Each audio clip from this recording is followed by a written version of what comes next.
So there we are. That's what we're looking into. How Oh, leaders wow. decide. So I should let you know that I listened to it as opposed to read it. Yeah. I will be getting a paper copy because it's very interesting configuration. It's an interesting way to organize a book. And I think because it's, well, I won't sort of steal your thunder for how and why you organized it, but because it's configured the way that it is, I think it's uniquely suitable for underlining and bookmarking and tagging. Yeah. So Well, I'm glad you like it. And yeah, we'll get into all of that. But yeah, I was glad that it went to Audible, because a lot of folks, I think really that's the trend. People like podcasts, people like Audible, but I'm really, when it comes to nonfiction stuff, I'm really get the hard copy and underline it so that I can go back. Probably because I'm not as technologically adept as I should be. I think you can underline it, digitally, but I really like, being able to underline it and flip the pages and, look back on things like that. well, it's no surprise to me that you're a heavy reader. Someone cannot write the book that you wrote unless you read with attention to detail, but also quite widely. Well, I said I had to read 300 books to write this one. Yeah. Wow. What a great testament to the work.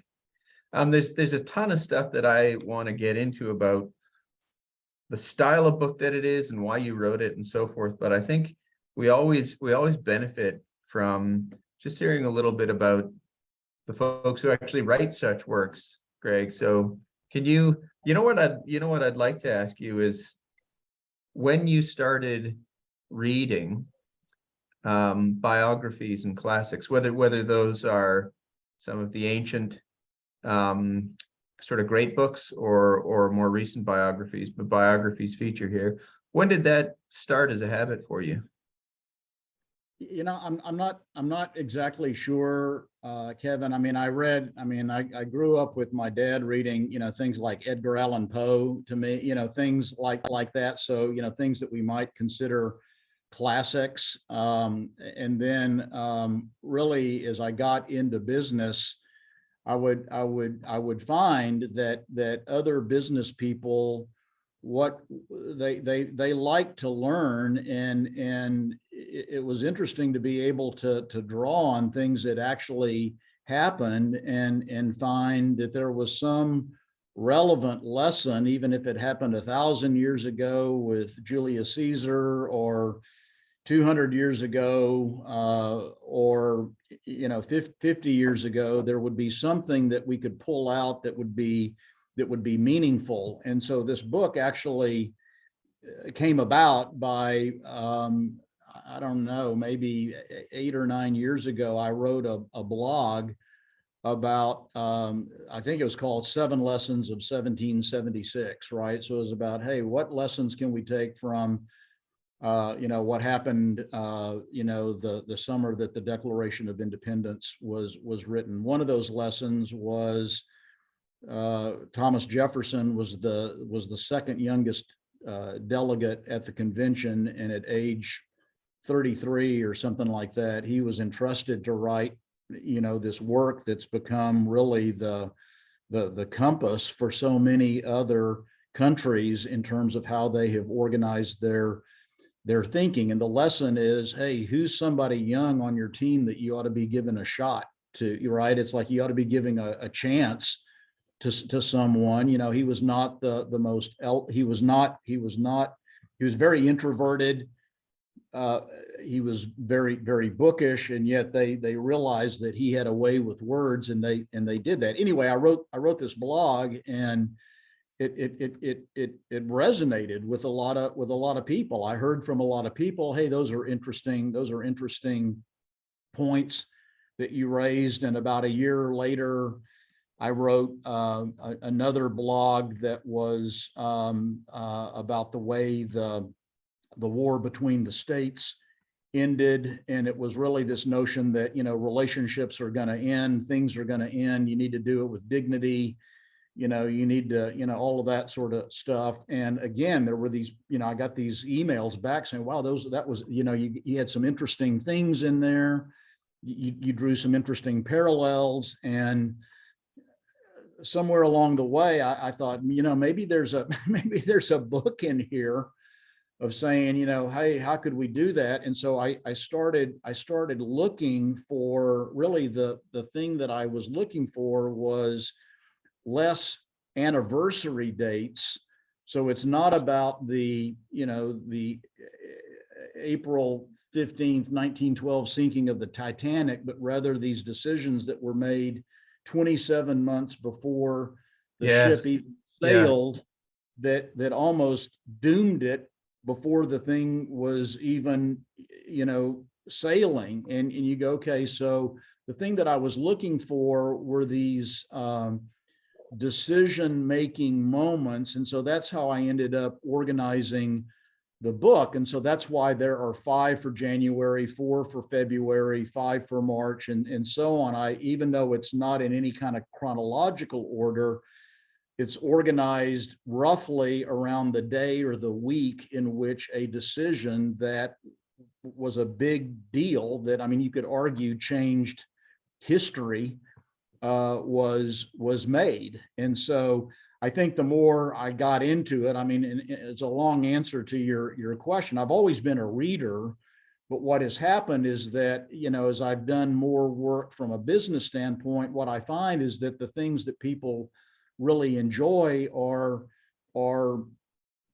true stories where ordinary people, in a lot of cases, rose up and made a big decision. And so that's really how the thing came about. And now I'm hooked on I'm hooked on that stuff. And so I really admire, other folks that write that way. And this was really, somebody said, they're trying to pay me a compliment. And they said, I mean this in the most positive way possible. Your book can be read on the toilet, right? It's like these, they're like these like little 5-minute things that I can read, and then I can move on. They were supposed to be organized on like a week by week basis, and people say, yeah, I read one and then I get into the next and I get into the next one. But it was really this idea that, okay, you could read one thing, think about, hey, here are 3 different questions that you can pose to yourself, and think about how those things might be affecting you today, and what can you learn from that? Can you draw inspiration from that, and get through tough decisions, adversity, uncertainty? Yeah, you ask questions in every chapter, and not at the end. In many chapters, you can't save it up, Greg. You ask at the moment some interesting feature comes up about a character from history. Say, well, what about this? What does that look like in your organization? Tell me about that, please. Because there are questions throughout, and for those who haven't yet read it and will, it's broken into 52, which matches either nicely the cards in a standard card deck, or the weeks of the year, which is the intention. And it could almost be used as sort of an easy leadership study guide, so that on a Friday you could use half an hour and pull through. But there are questions to guide all the way through. How did you decide the questions?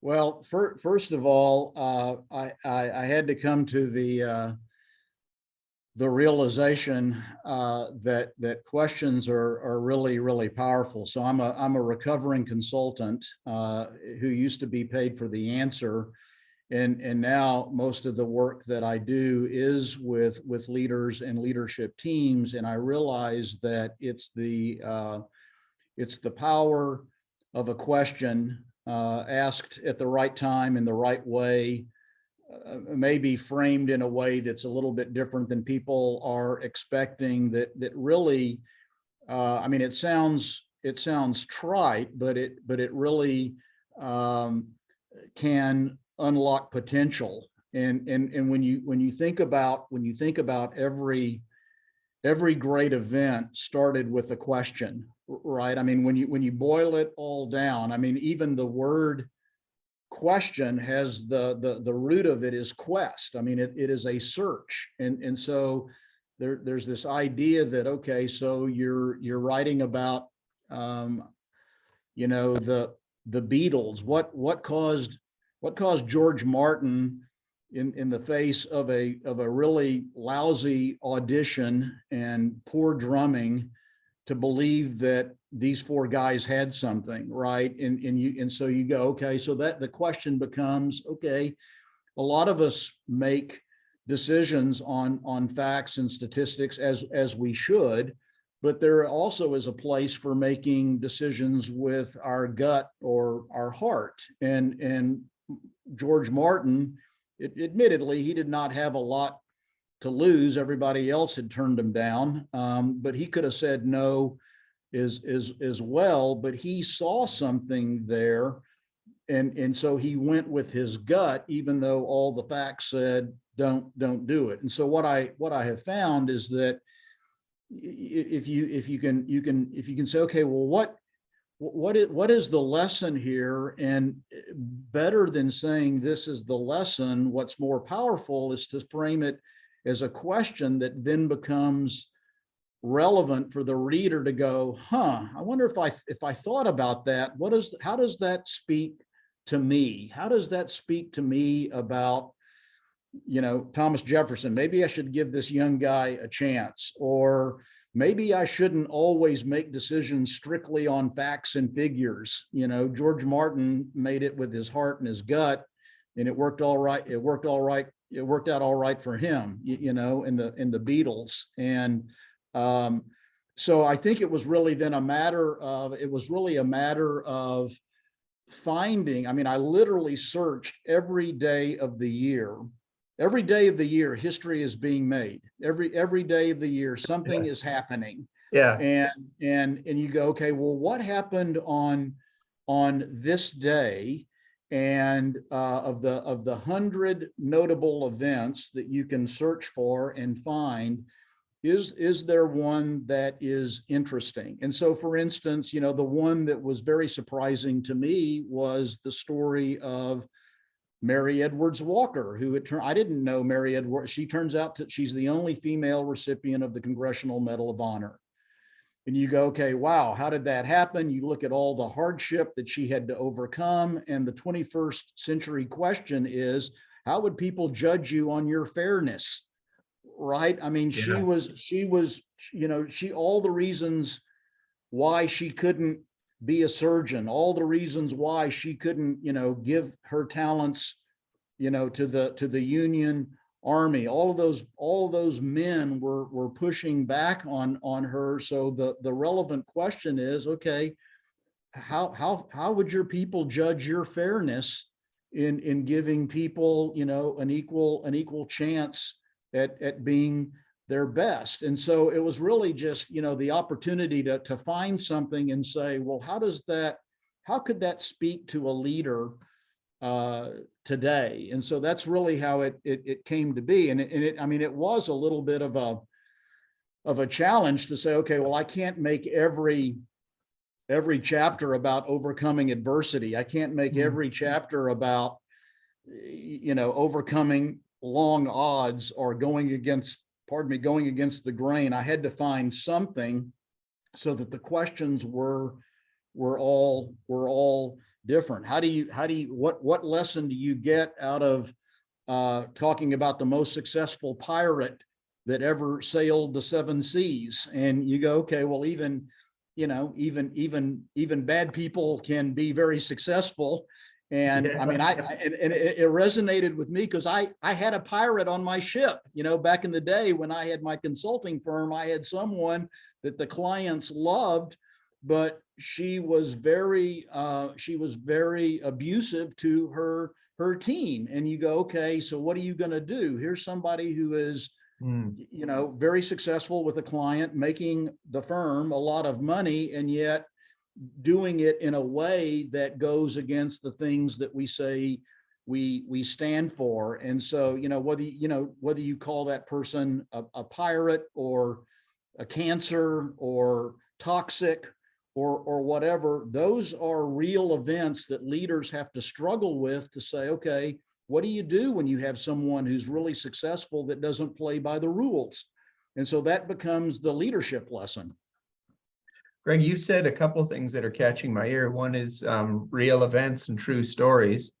What we don't see in your book is characters from Shakespeare, characters from mythology, characters from religious texts. Is there a reason why you've drawn that fence line and chosen from history? Well, yes, and the reason was really because of the other response that I had gotten to real events. I mean, what I found is that people would be they were inspired by these things really happened. These things really happened. So this is not made up, and I can't out Shakespeare, on something like that. I mean, there are plenty of life lessons in Shakespeare, which is why it's still performed 400 years later. There's still reasons why the Bible speaks to us, because that's the human condition. But part of what I wanted to do was be able to say, okay, these things really happened, and they happened long enough ago that the outcome is clear, which is why the events are 10 or 15 or more years old, because you can say, okay, you can actually do the hindsight thing and say, here was the decision. In some cases, like the Titanic, the impact of that decision was not felt for more than 2 years later, but it was a big impact. So I just decided to keep it to real events with real people.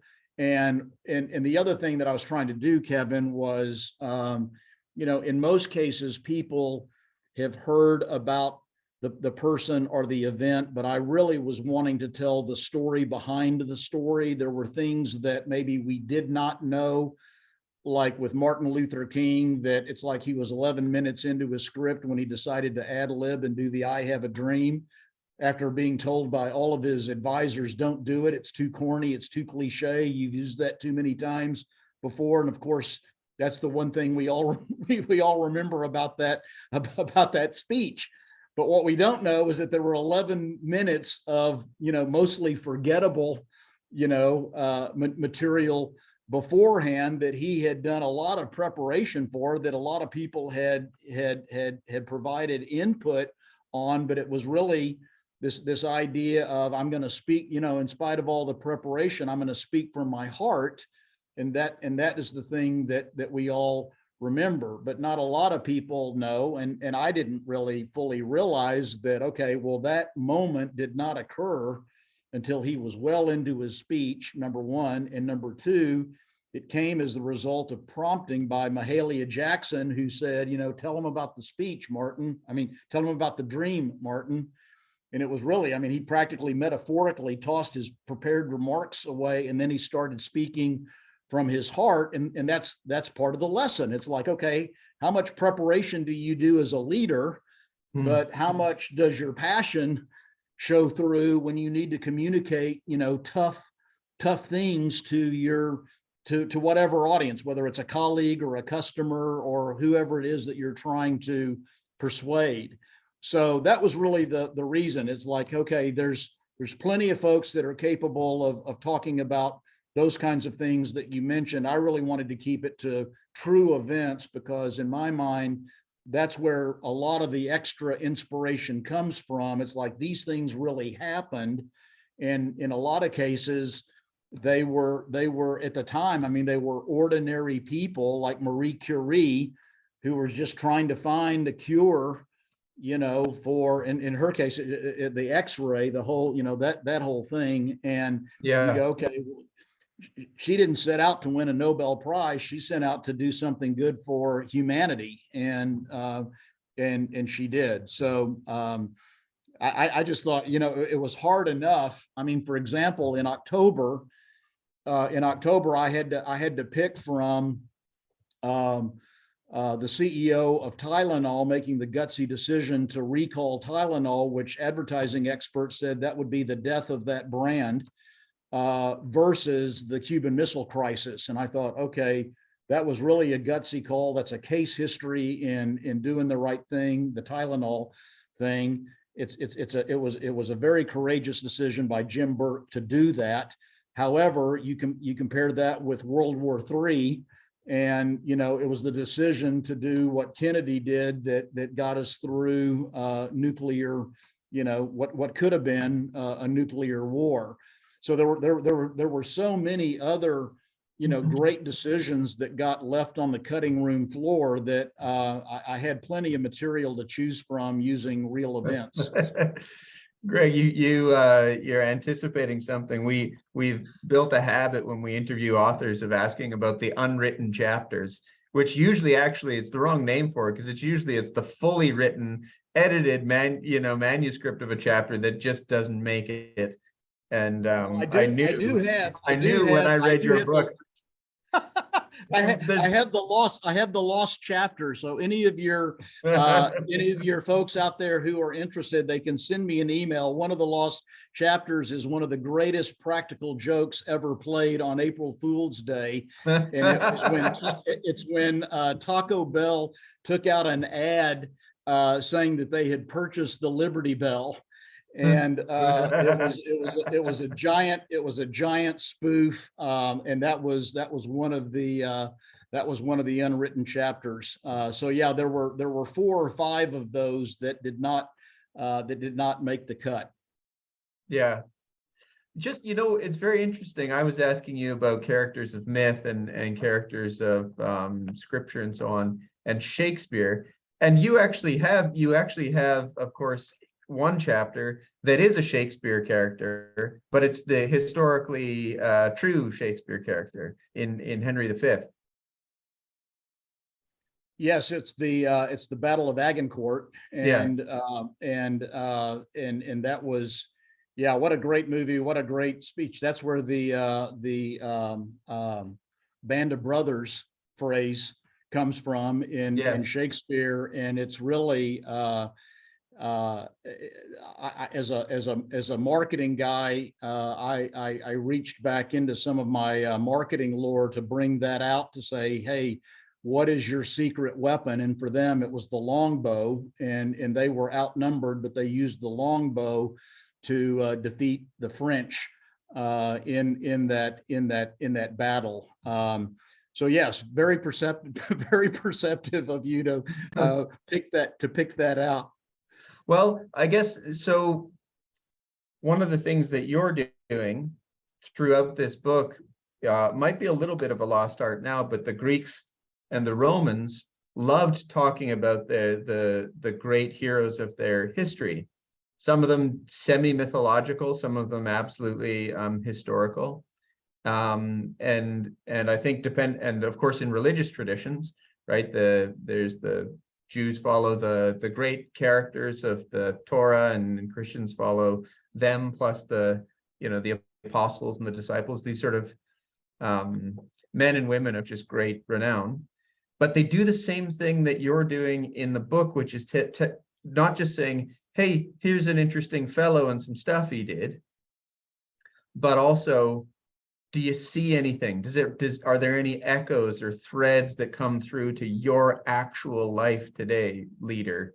You leader sitting over an org chart, does facing down bad odds, but with a secret weapon and needing to steal the hearts of your people for, warfare, not literal in this case. That's actually an age-old habit, which maybe is a little lost for those who aren't maybe part of a religious tradition and what have you. I think it's very effective, and actually something it's something that is a fast track to enriching your life if you don't happen to have a whole bunch of great mentors around. You get to look at the great characters of history and their terrible decisions and their great decisions, their moments of courage or cowardice, what have you. And you get to just take a leaf out of that and go, well, what should I do here? It's nice that there's hundreds and thousands of people that have gone before. Yeah.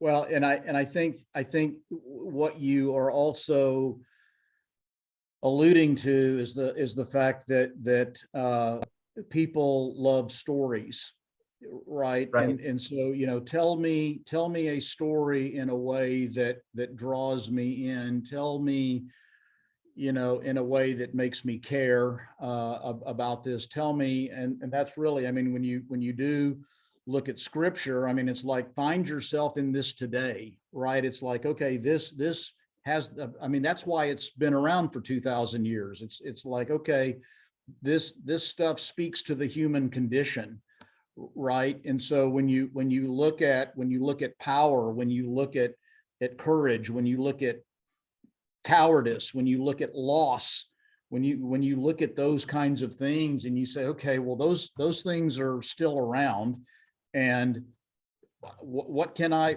learn?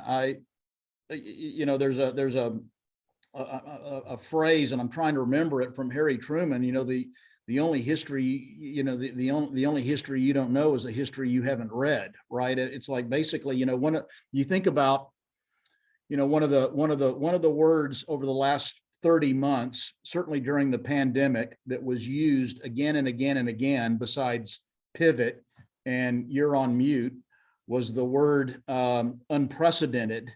And the reality is, well, all this stuff has happened before. It just hasn't maybe happened to us. And so that really is part of the point, to say, you know, I think Churchill said something like, you know, the farther back you look, the farther ahead you can see. And it's this idea that it's like, yes, there are things that we can look at and say, yeah, some version of this happened in a certain way, and what can we learn from that? And I think that's also part of the power of all this. And so, I mean, if you think about it, I mean, one of the powerful parts of the Bible, for example, are the parables, right? And so in a way, these are almost like 52 parables. I mean, you know, this is certainly not the be all and end all. If you really are interested in Joan of Arc, if you're really interested in Jonas Salk, if you're really interested in Abraham Lincoln, there are all kinds of very long, thorough books that you can read. This is really designed to be almost like an appetizer, to Yes. say, okay, here it is. This stuff really happened. It is really true. Here's how it speaks to us today. There's that piece of it. And then, oh, by the way, if you want to go back and you want to really learn more about, you know, whoever, then there's a book that's been written about it. It's probably Yeah. been a movie made about it. You know, so you can go avail yourself of that. Yeah. This makes me think, you know, another habit that goes along with reading great biographies and saying, well, how is that like my condition, is having portraits or images or statues or busts of these folks around, which of course the Romans and the Greeks did like crazy, right? Marble statues. And if you look at any Russian Orthodox church, it's like, there's our heroes on the wall in gilt. No, sorry, not GUILT. Yeah, in gold leaf, and so on. And if you look at it just makes me wonder, like, if you had an office place, a workspace that has Joan of Arc on the wall, for example, just that image is short code for a certain kind of decision making, or facing down problems or challenges in a certain way. That certainly isn't something that you see a lot of or much of. What do you think about that? Is I love the idea of thinking about your book as parables. You get very condensed forms like Aesop's fables, right? Which are completely abstracted. It's not even about a character, right? It's like the fox talking to the cow. Animals usually, right? Yes, yes, yes. Yeah. But there's a lesson in there. Do you Well, do you is that a format that you think is less, are those formats that you think are less approachable for people in business? Is there something about true stories where people in business can make the jump faster? well, I mean, Patrick Lencioni's made a fortune by writing fables, right? So he'll write a fable that is very recognizable to people, right? And so I think that can be very effective. I mean, to your point about what would happen if there was Joan of Arc on the wall. I mean, some of the companies that I see that do a good job is they actually have rooms or wings that are dedicated to some of the pioneers of that company. So they will point to this and say, this woman was known for her humanity, and so they are going to name a room the Alice room. I mean, I came out of an ad agency. There was a woman who fought valiantly against cancer and lost. We named a room after her to not only because she was a good person, because it creates a memory and an emotion around grace under pressure and things like that. I've seen other rooms that are named after people who persevered and got through, or invented something, or pioneered a product or a service, or whatever. So I do see some of that. I see that as modern day heroes, and I think that can be very meaningful because it's closer in. It actually happened here at this company, and one of the questions that I was in Columbus, Ohio last week, and I posed the question around this notion of what history can your company draw on that can inspire you for the challenges of the future. So you can look back and say, okay, there were things that we did that were inspiring, whether it was getting through a recession, whether it was introducing a new product that revolutionized an industry, or whatever. There are things that we can draw on that can serve as inspiration for us. And I think that's really what this is all about. It's part of what it's about. I mean, part of it is, hey, what can we learn? But there's also this idea that, hey, these guys did it, maybe I can do it too. It's like, okay, they said yes in the face of tough odds, or they said no in the face of tough odds, or they were able to get through and persevere. And 3M company was on the brink of bankruptcy, and today it's one of the most innovative, profitable companies on the planet. Some of their best products were the creation or the byproduct of mistakes. So it's a great lesson that, are we allowing people to fail? Are we giving people the opportunity to not always have their nose to the grindstone, so that they can experiment and find something new and unexpected that will benefit a larger audience of people. And so yeah, I think your point, I think, is well taken. So whether you draw that inspiration from people of the far past, or you say, okay, here's some inspiration historically that happened as part of our organization that can be inspiring and uplifting. I think that anything that causes people, and I think this is part of the secret, Kevin. I think the job of a leader, or one of the jobs, is to get people to look at things differently. And so being able to see some of these things and see how turning a question around, or standing a situation on its head, or being inspired by something that causes people to find something within themselves that is good for them, it's good for their team, it's good for the company, it may end up being good for humanity, I mean, I think that's a good thing. Super interesting idea there. I don't know if you're aware of this, Greg, but the Sage's main line of work, the thing we do is we help companies build their own corporate academy. That's our work. We advise them on how they might go about that, and thinking through things like curriculum and choices for courses and modules. Yep. I did look you up. I did look you up. Okay, super. Well, what a great field of pursuit to just say, what is your internal story, and how can you create a little bit of iconography, or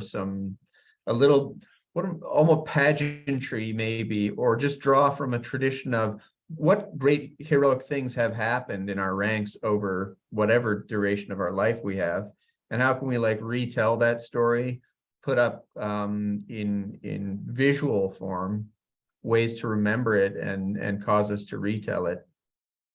Right. Well, and getting again, the habit of examining decisions, examining people and their decisions as almost like that's a sport, right? What decision was made? How did it work? Why did it come about? What came after? Yeah. And that's, and you actually allude to something that, there have been studies around this notion that how decisions get made can be as important as the decision itself. Right. Yes, And so right. it's this idea of, who are we going to involve in the process? And when we involve them in the process, do we give them a voice, or do we give them a vote? Because that's very, one of the classic mistakes is saying, everybody come on in and we're going to make this decision. What do you think? What do you think? What do you think? And, you say, let's go right, let's go right, let's go right, let's go right. And the leader says, terrific, thank you, we're going left. And then you go, hey, I thought we all agreed we were going right. And it's like, yeah, but I already decided. And so it's this idea that you've got to let people understand that sometimes I'm still going to make the decision, but I do need to know, and I want to know, what you think about it, because, there's this opportunity to say, well, maybe I haven't thought it through the right way, or maybe there will be something that emerges that's better than mine, or maybe I'm not changing my decision, but I am going to, based on the conversation that we've had, I'm going to change how I communicate the decision, which will really determine whether or not the decision is executed in a good way. So there's all this stuff around that. I didn't really unpack that in the book. Since in the 3 years since I've written it, I've spent more time looking at those kinds of, what makes for a good decision, what makes for a bad decision. One of the things that I would say, and I've become a big believer in this, is that, paraphrasing Roy Disney, it's not hard to make decisions when you know what your values are. And the way that I think about this is to say, when I'm working with organizations, and I do a lot of work around accountability, is to say that your values are there to help you make the decisions that you don't want to make. I mean, they are really there, because if they really are if those values are really important to you, then you're going to use that as a lens through which you look to make a decision. And your decision's probably going to be pretty evident to you. You may not like the decision, but your values provide that kind of guidance for decision making. And so, I think that's another aspect of it as well. So what kinds of organizations are you working with, Greg? So I mostly work with small and mid-sized organizations, usually from 50 million to $1 billion in revenue, generally headcount, 50 people to thousands of people. And my work really ranges from a couple of weeks ago, I did a workshop on accountability for a company with about 5,000 people, and in the top 90 managers were included in that workshop. Other times, I'm working with the leadership teams, the 5, 6, 7, 8 people that comprise the leadership of a company, to help them think about, where are you, where do you want to go, and what's in the way of getting you from point A to point B. But it really is all over the map in terms of, industries. So I'm not really, I cut my teeth on packaged goods stuff as a marketer many years ago. Today, I'm working with manufacturing companies, technology companies, distribution companies, and really there's a big emphasis around accountability, which is one of my other books that I've written. And all of it comes from, and you hit on it, Kevin, with this idea of what are the questions that we ought to be asking ourselves. And so it's such a rich way of reflecting, of engaging in conversations and information and all of that. And I just found that the real life events around decision making happen to be something that people found some interest in. Mm-hmm. Have you seen people that you've worked with turn a corner where they're not in the habit of asking questions, and then you can just see that they become good at it? Like, do you feel like by the time somebody is senior in business, they're just a little too Cartesian? They're just a little too kind of, look, I show up, I make the choice, I execute, and that's what I do. And so this world of contemplation, reflection, etc. I think any of that was probably blown up by the pandemic, because I think the pandemic caused all of us to say, okay, what are we doing here? Where are we going? Why is this happening?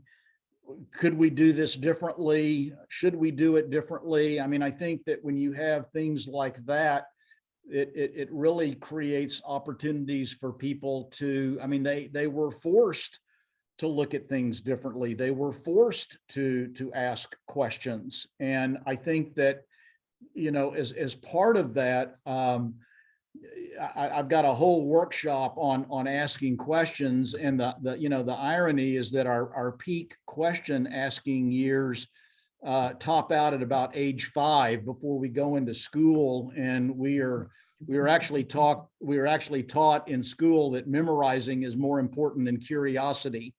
And so curiosity gets a bit of a bad rap, and we get out of the habit of doing that. It shows up as, a vulnerability that we don't want to have anything to do with. And the irony is that when you are asking questions, you are actually leading the conversation. You are causing people to think, you are developing leaders, you are actually guiding the way conversations are occurring. And so, yes, and I think that what happens is, I think it's like anything else, it's a learned behavior. And for me, in the work that I've done as an executive coach, I mean, somebody said, how long did it take you to start asking questions? And I said, it probably took me, over a year, before I realized that I could ask a question as easily as I could make a statement.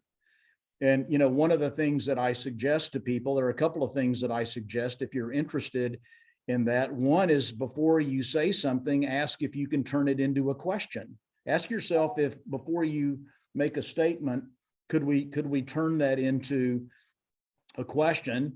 And the other thing that I say is, I said, there's that phrase, a penny for your thoughts. Well, that phrase occurred 500 years ago. Sir Thomas More, back when a penny would actually buy you 3 loaves of bread or a tankard of ale, and a penny was worth something. The idea was, hey, I'm looking at your face. It looks like you want to say something. So I want to be curious about that. I'd be willing to pay you a penny for whatever it is that you're thinking. And so the device, I say, is, we'll keep a penny in your pocket to remind you of your asking to telling ratio.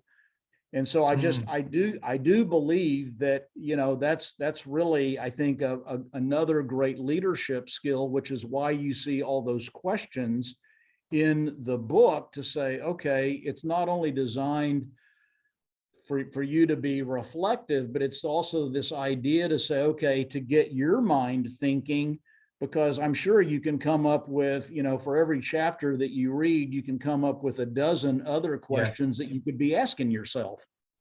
Yes, yes. Can I share a lovely little passage that we stumbled across last year related to this? I think you'll like it, just because I got to know Greg Bustin through the book. So and I wrote a short section on this, which I'll also just share with you after. But one of Socrates's lesser known pupils was Xenophon. Everybody knows Plato because he's just so popular in the history of philosophy. But Xenophon wrote about Socrates and the way that he would ask questions and things. And I studied philosophy, so I was quite surprised to learn from this account that he said Socrates was never interested in theories of the world and everything. He would never ask questions like that. And he was always in the public square, engaged in conversation.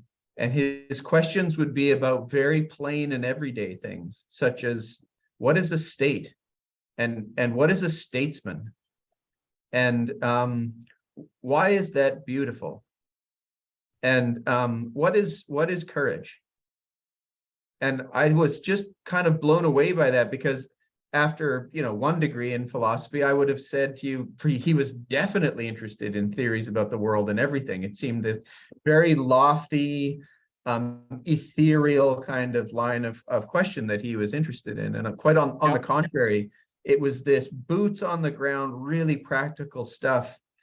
And I just was so inspired by the idea that people might ask a question today, like, what is a client? Or like, what is a client? What's an employee? What's a boss?